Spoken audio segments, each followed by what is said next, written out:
Allahu Akbar, Allahu Akbar. Mengapa? Karena tidak ada seorang pun yang dapat hidup tanpa bantuan masyarakat. Lagi pula hidup bermasyarakat sudah merupakan fitrah manusia. Gak bisa kita hidup sendiri.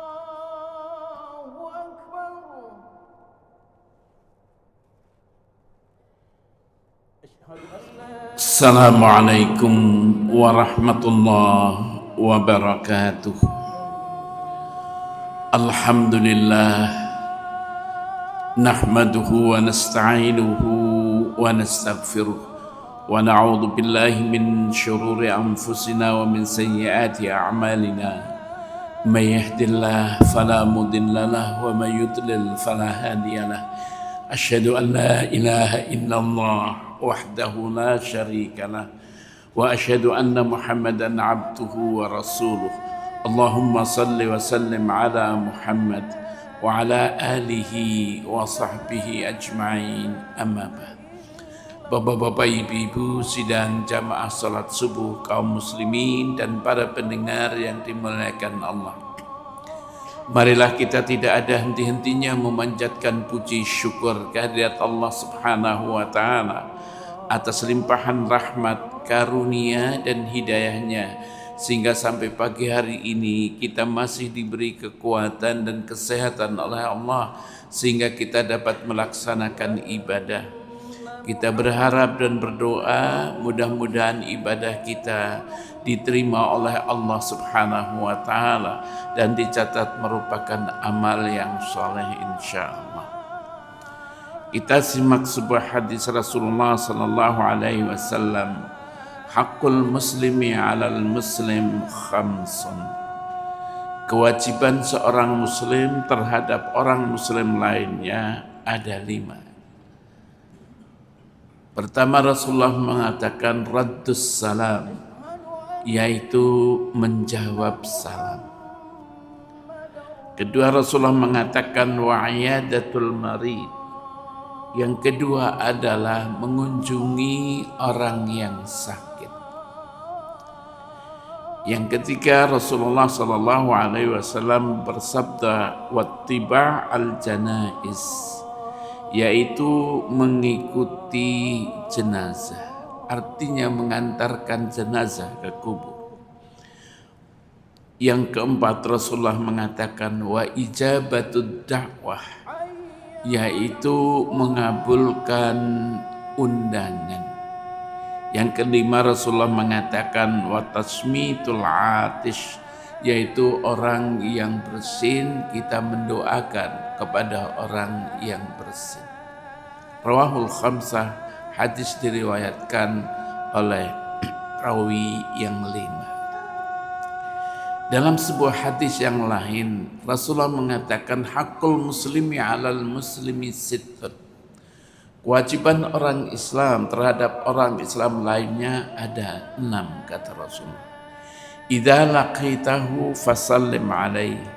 Kalau kamu berjumpa dengan sesama orang Islam, beri salam. Wa idza da'ak fa'ajib. Apabila orang muslim itu mengundang kamu, maka kabulkanlah undangannya. Wa idzastansahaka fansah. Dan apabila orang muslim itu meminta nasihat, maka berilah nasihat. Wa idza marida uttahu. Kalau seorang muslim itu sakit, kunjungi dia. Wa idza atasha fahamidallah fashammithu. Dan apabila bersin dia mengatakan alhamdulillah, maka jawab yarhamukallah. Wa idza mat fattabi' janazatahu. Dan apabila meninggal orang muslim itu, antarkan dia ke kubur. Bapak-bapak, ibu-ibu, ini hadis mengatakan ada yang 5, ada yang 6. Kita telah bicarakan kemarin beberapa minggu yang lalu, 2 minggu yang lalu, yaitu kita diperintahkan oleh Allah berbuat baik dengan tamu kita, berbuat baik dengan tetangga kita. Tetapi juga seorang muslim harus dapat berhubungan baik dengan masyarakat yang lebih luas, baik di lingkungan pendidikan, lingkungan kerja, dan lingkungan sosial dan lingkungan lainnya. Jadi kita punya lingkungan, ada lingkungan kerja, lingkungan pendidikan, ya mungkin menjadi guru, mungkin menjadi dosen, dan lingkungan-lingkungan lainnya. Baik dengan orang yang seagama, sesama muslim, maupun dengan pemeluk agama lain. Kita disuruh untuk berbuat baik. Hubungan baik dengan masyarakat diperlukan. Mengapa? Karena tidak ada seorang pun yang dapat hidup tanpa bantuan masyarakat. Lagi pula hidup bermasyarakat sudah merupakan fitrah manusia. Gak bisa kita hidup sendiri. Dalam Surat Hujurat ayat 13, Allah Subhanahu wa taala berfirman, Ya ayyuhan nas inna khalaqnakum min dzakari wa untha wa ja'alnakum syu'uban wa qabaila lita'arafu inna akramakum indallahi atqakum. Wahai sekalian manusia, inna khalaqnakum, sesungguhnya kami, Allah berfirman, sesungguhnya kami telah menjadikan kamu laki-laki dan perempuan. Wa ja'alnakum syu'uban, dan kami menjadikan kamu berbangsa-bangsa, wa qabail, dan juga berkabilah-kabilah. Untuk apa? Allah mengatakan, lita'arafu, untuk kamu saling kenal mengenal antara satu dengan yang lain. Kemudian Allah menutup ayatnya, Inna akramakum indallahi atqakum. Sesungguhnya orang yang paling mulia di antara kalian adalah orang yang paling bertakwa. Dalam surat Hujurat ayat 13 ini dinyatakan bahwa manusia diciptakan dari laki-laki dan perempuan, bersuku-suku, berbangsa-bangsa, agar mereka saling kenal mengenal. Dengan gebiar dapat dikatakan bahwa menurut Al-Quran, manusia secara fitri adalah makhluk sosial dan hidup bermasyarakat merupakan keniscayaan bagi mereka. Pada dasarnya tidak ada bedanya antara tata cara pergaulan bermasyarakat secara muslim dengan non-muslim. Kalaupun ada perbedaan, hanya terbatas dalam beberapa hal yang bersifat ritual keagamaan. Apa kewajiban sosial sesama muslim? Untuk terciptanya hubungan baik sesama muslim di dalam masyarakat, setiap orang harus mengetahui hak dan kewajiban masing-masing.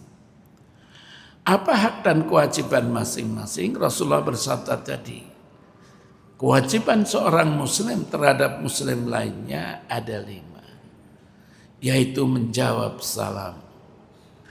Yang kedua tadi adalah mengunjungi orang yang sakit, mengantarkan jenazah orang muslim ke kuburan, mengabulkan undangannya, dan mendoakan orang yang bersin.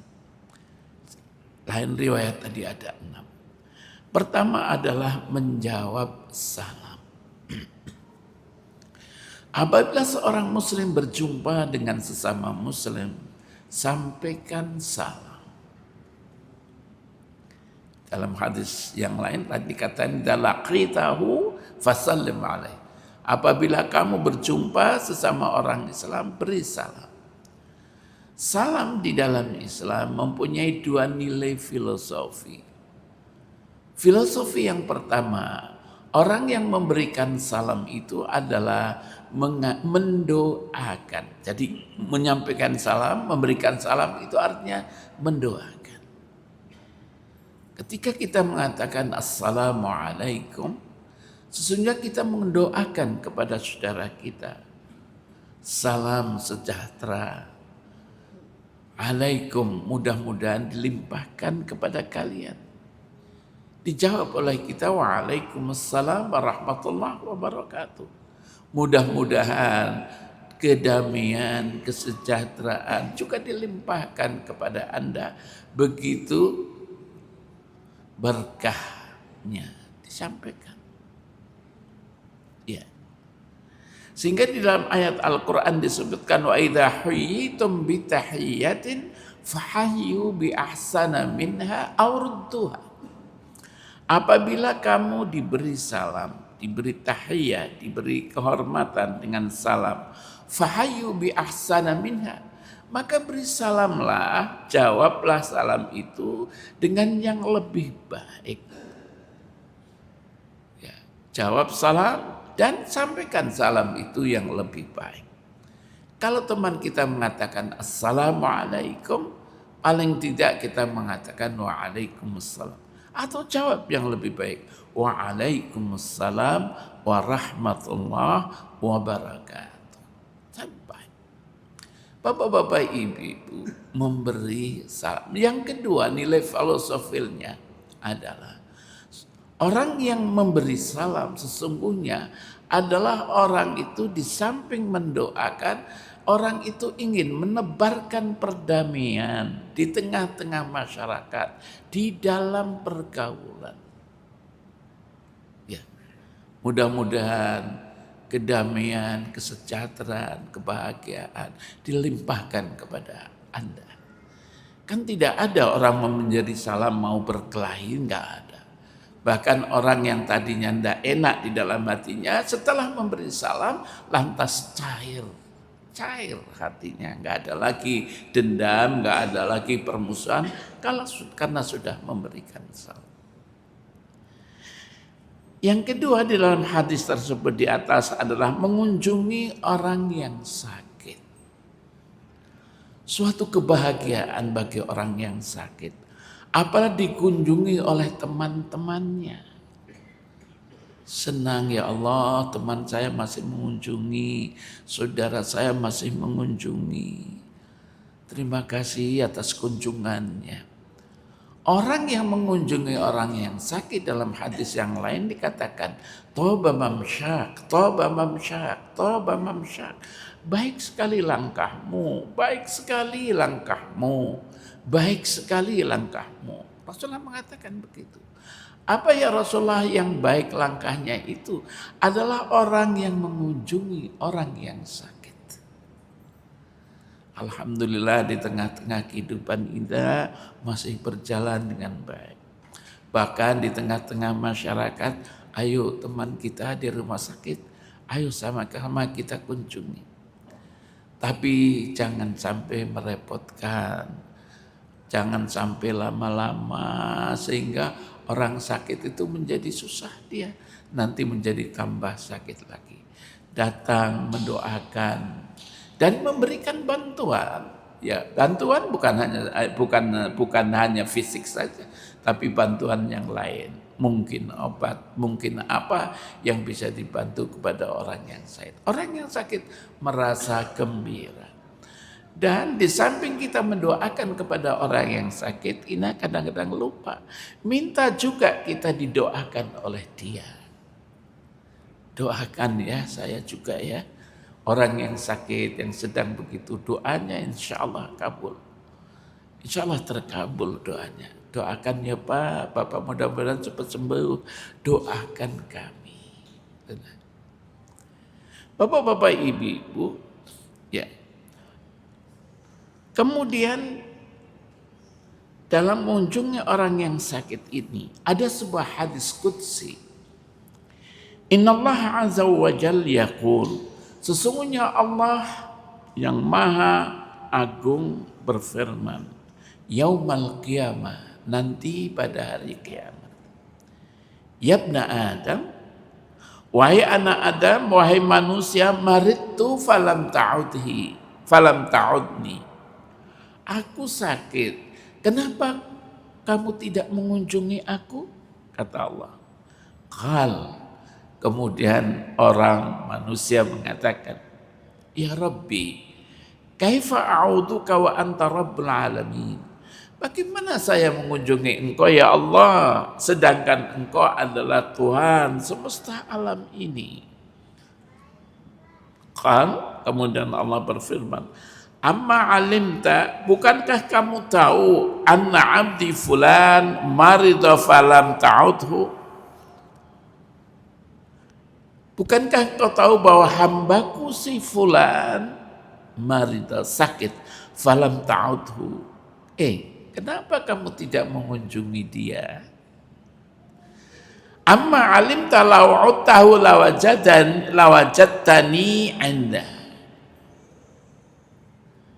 Apakah kamu tidak tahu kalau seandainya kamu mengunjungi dia, maka engkau dapati aku ada di sisinya. Allah ada di sisi orang yang sakit. Itu adalah nilai sosialnya yang sangat tinggi dalam hal ini. Kemudian yang ketiga dikatakan mengiringkan jenazah. Nah ini alhamdulillah kita masih ya dalam masyarakat kita, mudah-mudahan ini tetap terjaga. Apa ada orang yang meninggal, tetangganya nggak tahu sampai terdengar bau, baru didapatinya jenazah itu? Ada. Sudah lama, ada apa?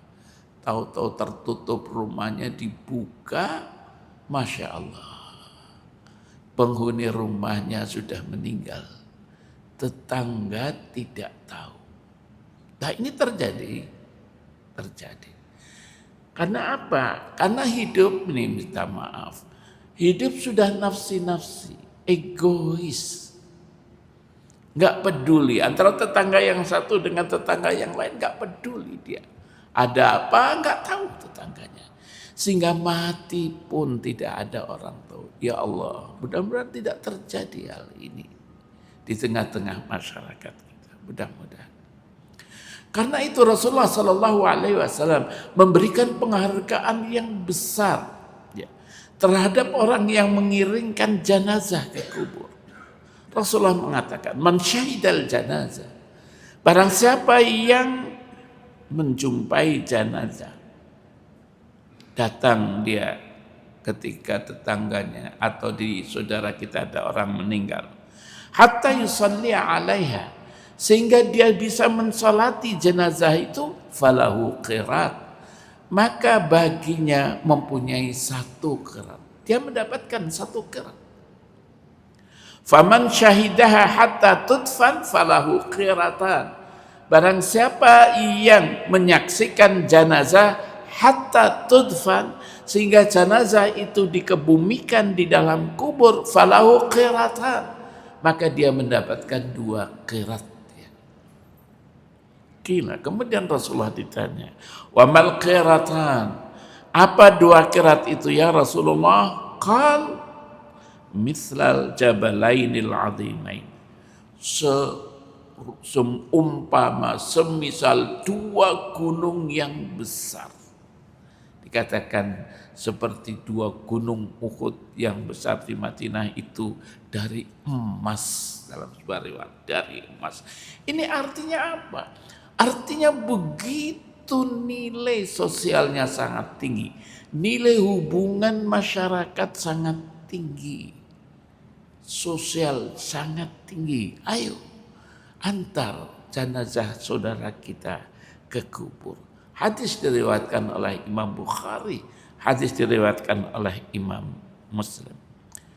Yang keempat, Rasulullah mengatakan mengabulkan undangan, khususnya adalah walimah.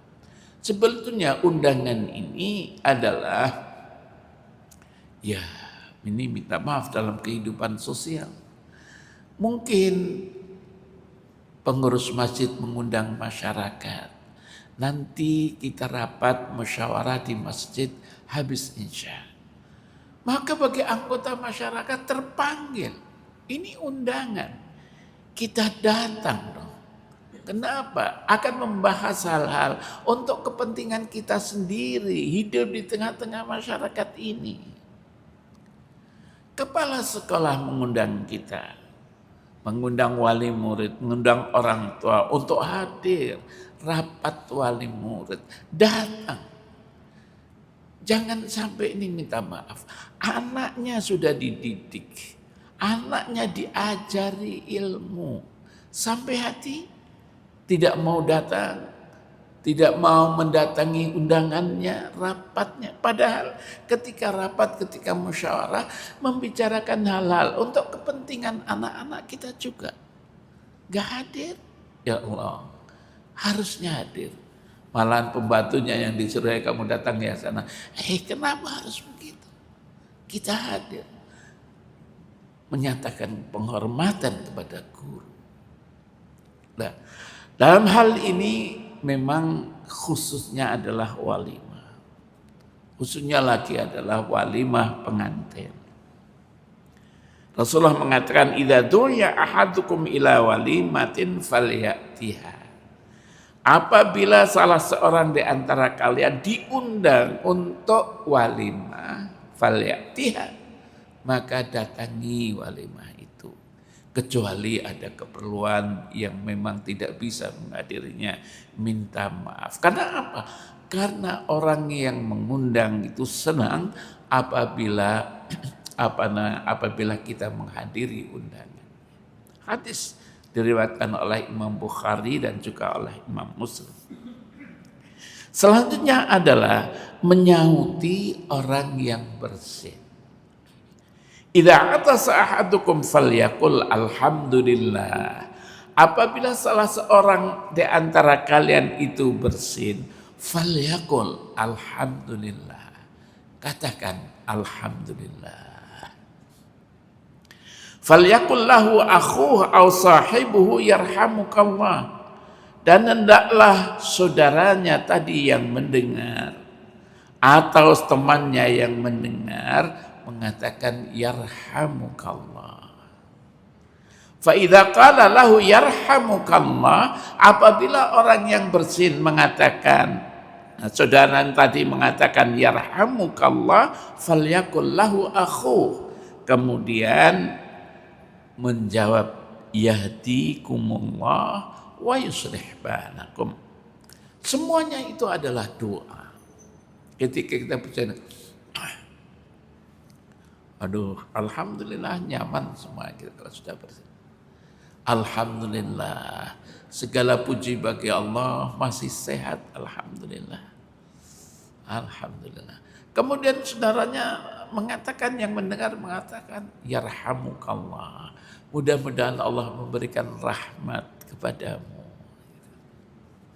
Kemudian yang bersin mengatakan yahdikumullah wa yuslih balakum. Mudah-mudahan Allah memberikan petunjuk hidayah kepadamu dan memberikan kedamaian dalam hatimu. Ini adalah doa. Ini minta maaf. Ya, ini sebetulnya kan sudah diajarkan di tengah-tengah rumah keluarga muslim. Tapi kadang-kadang hal ini diabaikan. Hal ini diabaikan. Janganlah kita abaikan, karena ini adalah petunjuk Rasulullah SAW. Bagaimana jika yang bersin tidak mengucapkan alhamdulillah? Kita tidak boleh menyautinya. Rasulullah sallallahu alaihi wasallam bersabda, "Idza atasa ahadukum fahamidallah fashammitu." Apabila salah seorang di antara kalian bersin, dia mengatakan alhamdulillah, maka sahuti yarhamukallah. Fa illam yahmadillah, kalau dia tidak mengatakan alhamdulillah, fala tushammitu, Rasulullah, maka jangan kamu sahut ya. Jadi orang bersin, udah, gak usah kita sauti.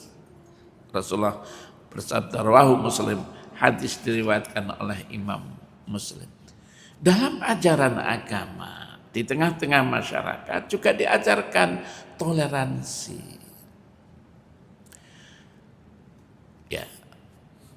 Islam tidak hanya menyuruh kita membina hubungan baik dengan sesama muslim saja, tapi juga dengan non-muslim. Namun demikian, dalam hal-hal tertentu tidak ada pembatasan hubungan dengan non-muslim, terutama menyangkut aspek atau perihal keagamaan. Ya, contoh kalau ada Natal, ya nggak usah kita ikut. Itu masalah ibadah, nggak usah kita ikut. Tapi dalam hal-hal yang lain silakan. Dalam hal masalah ritual keagamaan, kita tidak boleh ikut. Dalam hubungan dengan masyarakat non-muslim, Islam menganjurkan kepada kita untuk toleransi, yaitu menghormati keyakinan umat lain tanpa berusaha memaksakan keyakinan kita kepada mereka. Ya sudah. La ikraha fiddin. Tidak ada paksaan untuk kamu mengikuti agamaku. Enggak ada paksaan. Kalau berdialog dengan mereka, kita berdialog dengan cara yang terbaik. Wala tujadilu ahlal kitab illa billati hiya ahsan illa alladzina zalamu minhum. Apabila kamu berdiskusi dengan ahlul kitab, janganlah kamu berdiskusi dengan ahli kitab kecuali dengan cara yang baik. Kecuali orang-orang yang zalim di antara mereka. Sudah dikasih pengertian, ngerengkel aja, palah tetap memusuhi kita. Itu kecuali. Tapi kalau enggak, baik-baik aja. Tidak boleh menghina agama atau keyakinan mereka, apalagi mencela Tuhan mereka. Diam sudah. Toleransi tidak berarti mengakui kebenaran agama mereka, tetapi mengakui keberadaan agama mereka dalam realitas bermasyarakat. Toleransi bukan juga berarti kompromi atau bersifat sinkretisme dalam keyakinan dan ibadah. Jadi jangan sampai nanti kalau Minggu kita ke gereja, kalau Jumat kita ke masjid, jangan. Gak boleh itu. Ya, itu di dalam hal toleransi. Pernah dulu dalam sirah Nabawi disebutkan.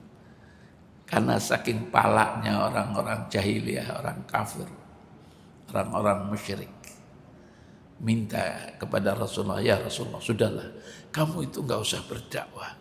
Gini aja deh, 1 bulan saya menyembah Tuhanmu, 1 bulan kamu juga dong menyembah Tuhanku.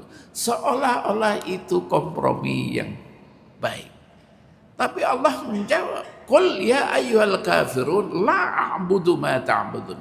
Katakan Muhammad, wahai orang-orang kafir, la a'budu ma ta'budun. Aku tidak menyembah apa yang kalian sembah. Wala ana 'abidum ma 'abadun. Bukan juga saya penyembah apa yang kalian sembah. Wala antum 'abiduna ma 'abud. Kamu juga bukan penyembah apa yang aku sembah. Sudahlah. Lakum dinukum waliyadin. Bagimu agamamu, bagiku agamaku. Sudah. Sikap kita dalam hal ini sudah jelas dan tegas. Lakum dinukum waliyadin. Tapi bukan berarti kita benci kepada mereka. Kita hormat, sama-sama saling menghormati di tengah-tengah masyarakat, karena keberadaannya juga ada di tengah-tengah masyarakat. Ini bapak-bapak, ibu-ibu yang kami hormati, beberapa tuntunan Rasulullah SAW di dalam masyarakat, terutama hubungan baik dengan sesama masyarakat di tengah-tengah kehidupan ini. Ini saja, terima kasih, minta maaf. Wabillahi taufiq wal hidayah. Wassalamualaikum warahmatullahi wabarakatuh.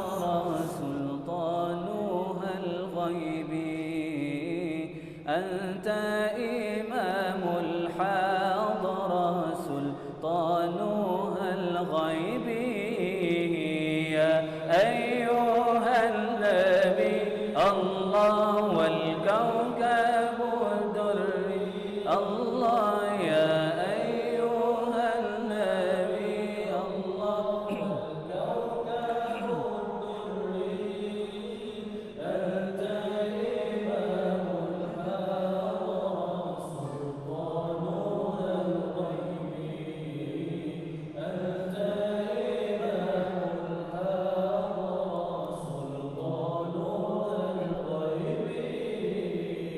فإني